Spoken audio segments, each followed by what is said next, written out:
Assalamualaikum warahmatullahi wabarakatuh.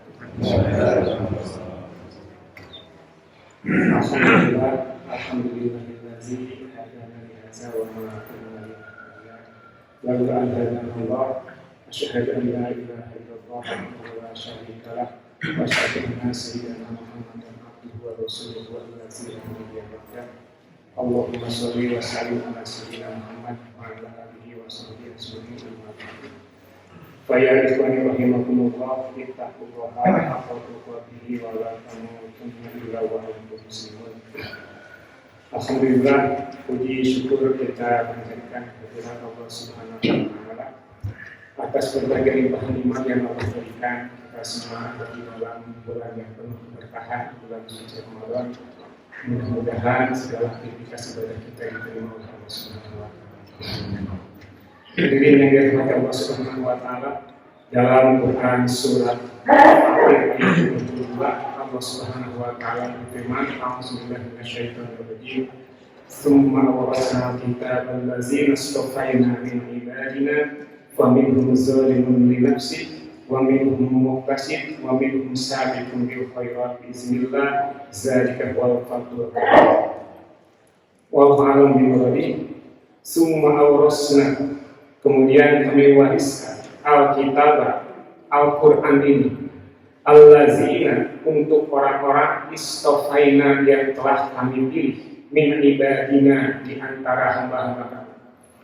Allah Subhanahu wa taala dalam ayat ini menyebutkan bahwa Allah memilih hamba-hambanya untuk diwariskan Alkitab.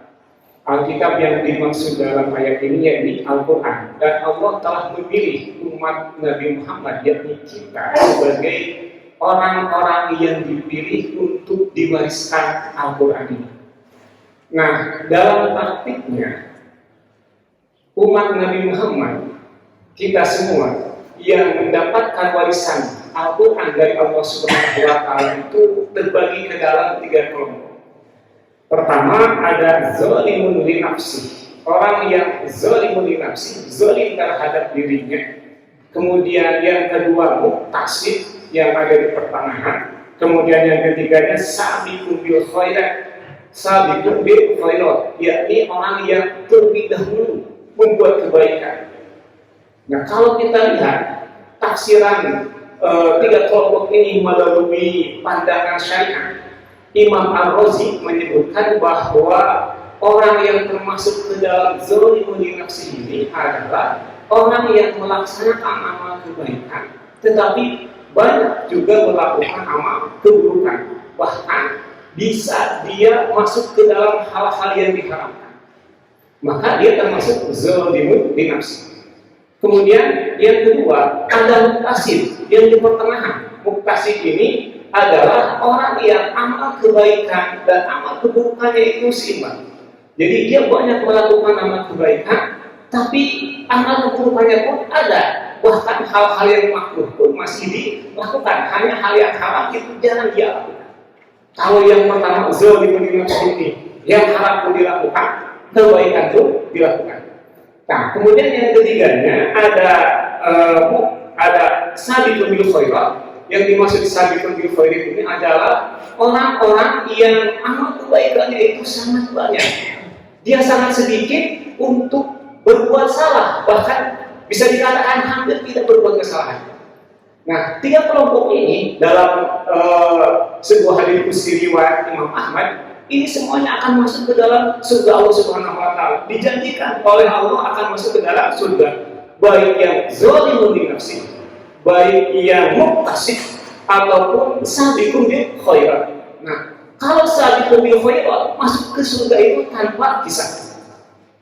Ya, karena memang ada orang-orang di antara umat Nabi Muhammad SAW itu yang masuk ke surga itu tanpa hisab. Ya, karena kalau kita gambarkan nanti di alam akhirat, umat manusia itu akan dibagi 3 kelompok besar. Pertama, kelompok yang tidak punya amal kebaikan. Ya, tidak punya amal kebaikan. Semuanya amalnya salah, maka dia tidak akan masuk ke dalam hisab, masuk ke neraka langsung. Kemudian yang kedua, kelompok yang tidak punya amal kesalahan, semua amalnya kebaikan, itu pun tidak akan dihisab, masuk ke dalam surga langsung. Dan yang ketiga, kelompok yang punya amal kebaikan, punya amal kesalahan, ini yang akan dihisab oleh Allah Subhanahu wa Ta'ala. Maka sabiqul khairat adalah orang yang tidak punya atau sangat sedikit amal keburukannya hingga dia tidak akan dihisab untuk langsung masuk ke dalam surga. Kemudian muktasid ini orang yang akan dihisab, tapi hisabannya ringan.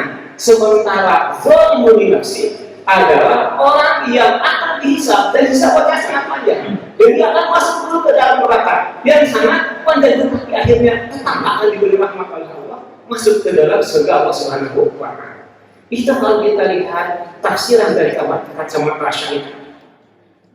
Kalau kita lihat ayat ini ditafsirkan dari kacamata tasawuf, ulama-ulama sufi menyebutkan bahwa tiga kelompok ini zalimun nafsi. Yang pertama, orang yang diwariskan Alkitab, yakni Al-Quran ini ada yang termasuk zalimun nafsi. Menurut ulama tasawuf adalah man amila di dunia. Orang yang beramal, yang melakukan ibadah itu karena urusan dunia saja. Ditanya, Pak, kenapa rajin sholat duha? Supaya rezeki lancar. Terkadang kita kalau putra kita atau saudara kita atau siapapun, kita ada kebutuhan kepada Allah, misalnya putra kita akan ujian untuk masuk ke sebuah perusahaan, untuk masuk ke sebuah instansi, rajin melaksanakan sholat tahajud. Setelah selesai masuk, beres kan? Kita akan bekerja, saya mau setak dulu supaya selamat. Itu termasuk zalimun nafsi dari kacamata tasawuf. Ya, dari kacamata tasawuf itu orang yang melaksanakan amal itu karena urusan dunia. Yang kedua, muktasid dalam pandangan kacamata tasawuf adalah man amila li akhirati. Orang yang beramal melakukan ibadah untuk urusan akhiratnya. Contoh, ketika kita ditanya kenapa melaksanakan saum? Karena kalau saya tidak saum nanti akan siksa oleh Allah di neraka. Karena kalau saya melaksanakan saum nanti mendapatkan pahala yang berlimpah dari Allah dan nanti akan dimasukkan ke dalam surga. Maka amal yang dilakukan karena urusan akhiratnya ini menurut pandangan ulama tasawuf termasuk dalam ayat ini adalah muktasid, pertengahan. Dan yang paling tinggi sabiqul khairat adalah man amila biwajhillah, orang yang beramal karena zat Allah Subhanahu wa Ta'ala, karena merindukan keridhaan Allah Subhanahu wa Ta'ala. Ini adalah paling tinggi, di mana orang beribadah itu sudah tidak lagi karena ingin masuk surga, sudah tidak lagi karena takut ke dalam neraka, tetapi dia ingin mendapatkan ridho dari Allah Subhanahu wa Ta'ala. Dan inilah yang disebut dengan sabiqul bil khairat. Dan itu sangat sulit.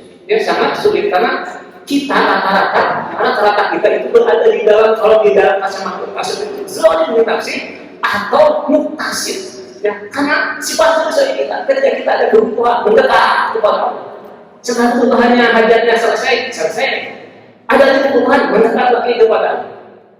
Kebutuhannya selesai sudah. Nah, seperti itu.